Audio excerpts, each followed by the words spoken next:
Hello, everyone. This is Milo Pond, and here are some thoughts and opinions on Drake's Honestly Nevermind.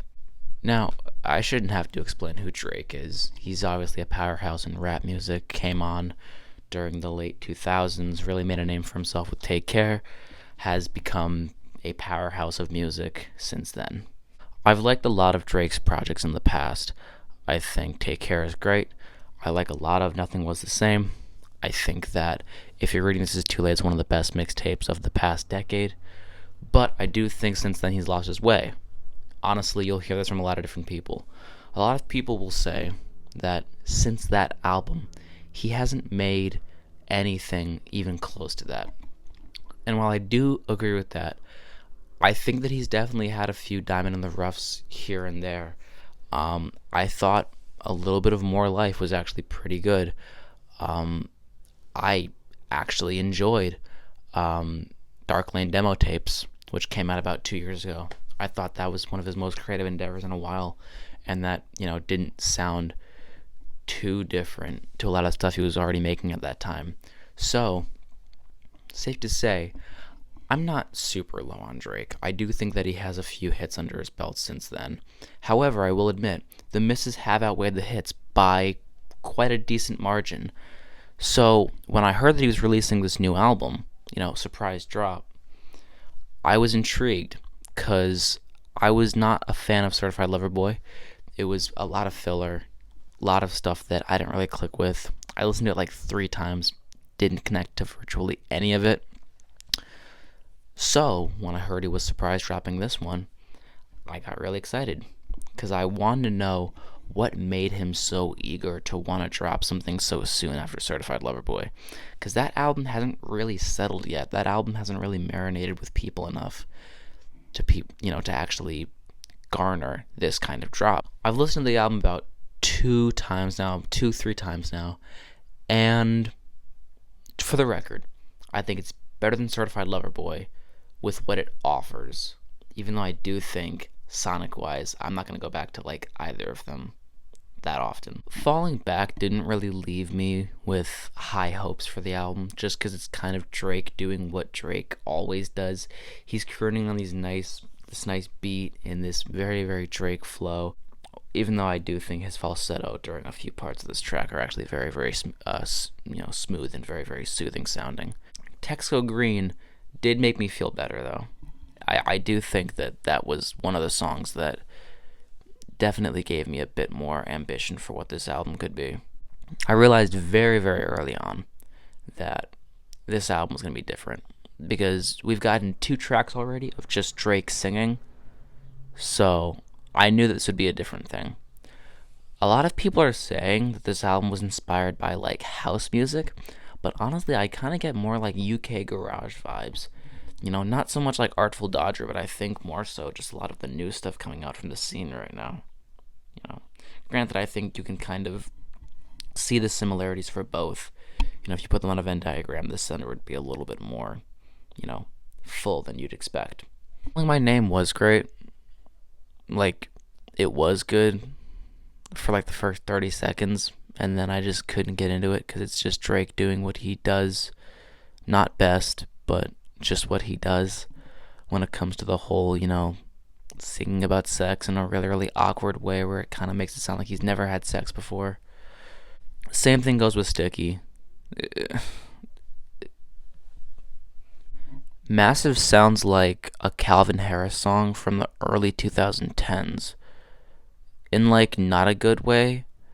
Like, the weird, like, plucky, synthy kind of stuff just sounds like this is what you came for with Rihanna. So, yeah, I'm not really feeling that.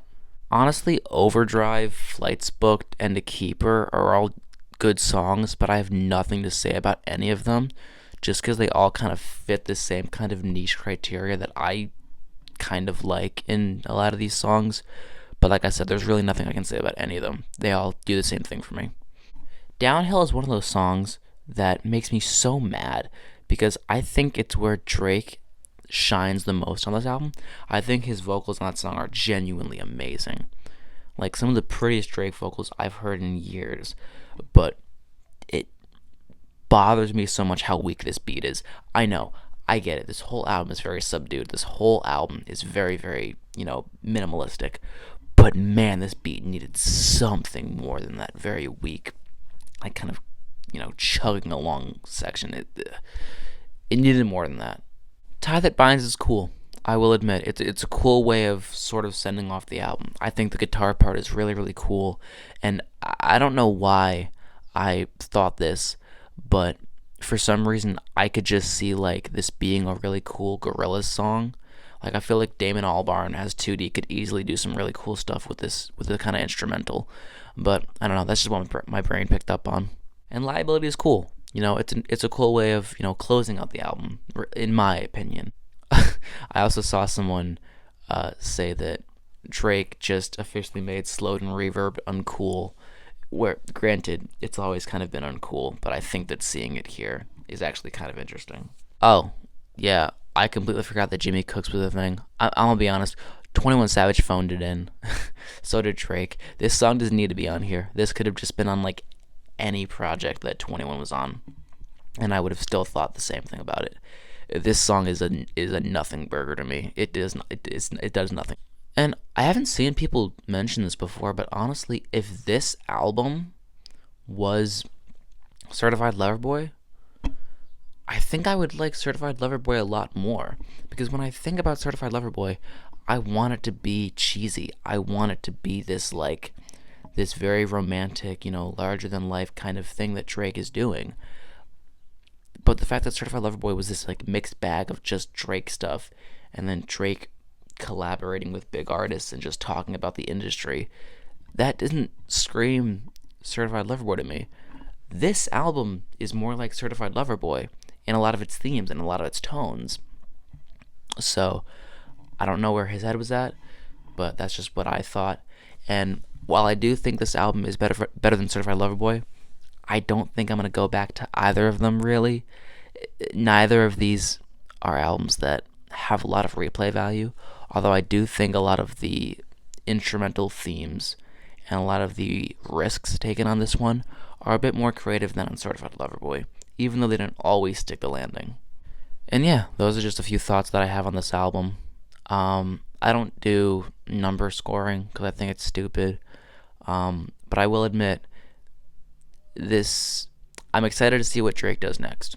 I'm excited to see what Drake ends up doing next, because I think that this can be a really, really good stepping stone for him to get into, whatever else it is he's going to do. This is a really, really good transition point for him.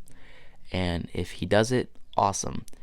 If not, and he just goes back to doing the same Drake stuff, then I don't think they're saving him. I think that he's just kind of going to do this for the rest of his career. So, hope that doesn't happen. So yeah, those are my thoughts and opinions. If you have anything you want my opinion or thoughts on, let me know. Thank you for watching.